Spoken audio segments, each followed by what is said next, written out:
హల్లెలూయా! దేవునికి స్తోత్రం. సృష్టికర్త అయిన యేసుప్రభు వారు పరిశుద్ధ గ్రంథం నుండి ఈరోజు మన కొరకు ఇస్తున్న వాగ్దానం 126వ కీర్తన 6వ వచనం. పిడికెడు విత్తనములు చేత పట్టుకొని ఏడ్చుచూ పోవు విత్తువాడు సంతోషగానము చేయుచు పనులు మోసుకొని వచ్చును.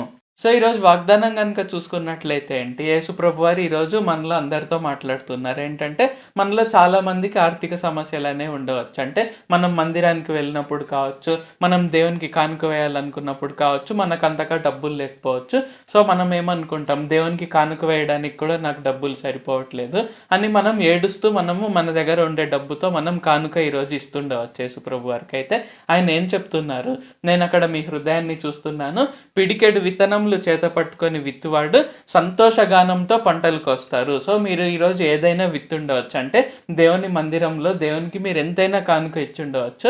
అయితే దేవుడు మీ దుఃఖాన్ని సంతోషంగా మారుస్తున్నారు. మీ బాధని ఆయన ఆనందంగా మారుస్తున్నారు. కాబట్టి మనం దేనికి చింతపడకుండా మనము విత్తిన దాని పట్ల మనకు వచ్చే పంట గురించి మనం ప్రార్థన చేస్తూ ఆశతో ఎదురు చూస్తూ ఉంటే చాలు. దేవుడు ఖచ్చితంగా సంతోషగానంతో మనం పంట కోసుకునే విధంగా చూస్తారు. ఖచ్చితంగా మనం ఆర్థికంగా కూడా మనము స్థిరమవుతాము.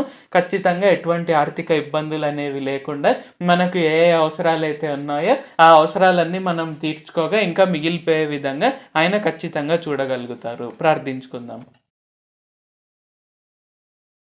ప్రభువా, దేవా, సర్వాధికారి, మాకు ఇంకొకసారి ప్రార్థించుకునేందుకు అవకాశం ఇచ్చినందుకు వందనాలు తండ్రి.